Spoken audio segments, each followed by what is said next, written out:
আমি তো এতদিন ধরে নিচে শোয়া বন্ধ করে দিয়েছিলাম, মানে জবে থেকে আমার গোলু আমাকে ছেড়ে চলে গেছে, কিন্তু আবার ঘাপ্পু চলে এসছে। এখন সবে 1 সপ্তাহ হয়েছে, তাই আমি আর আমার ঘাপ্পু আর নাটকে বুড়ি এখন এরকমভাবে নিচে শুই। আর আমি যেই দিকে যাচ্ছি ওদের জন্য আমি চিকেন বয়েল করতে উঠেছি, দেখুন ও কীরকম আমার পেছনে এসে চুপ করে বসে রয়েছে। আমার গোলু পুরো সেম এরকম ছিল।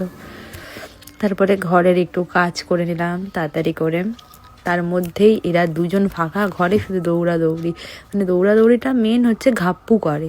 নাটকি বুড়ি কোথাও গিয়ে একটা বসতে চায়, ঘাপ্পু শুধু ওর পেছন পেছন দৌড়ে। আজকে আমার খুব সুন্দর লাগছিল একটুখানি। আমাদের তো অনেক পাখি রয়েছে, ফ্রেঞ্চ আমার কাছে পাখি রয়েছে 2টো, তো ওদের খাবারের দানাগুলো না আমি একটু গেটের সামনেটাতে ছড়িয়ে রেখেছিলাম। পাখিগুলো না মানে আমি দেখতে চাইছিলাম যে ঘরের ভেতরে চড়াই পাখি আসে নাকি। সত্যি তাই, দেখছি কি আমাদের গেটের গেট দিয়ে সুন্দর পাখিগুলো ঢুকেছে। আমার তো খুব ভালো লাগছিল দেখতে, মনে হচ্ছিল এরকম রোজ এলে খুব ভালো হবে, পাখিগুলোকে তাহলে রোজ খেতে দেবো।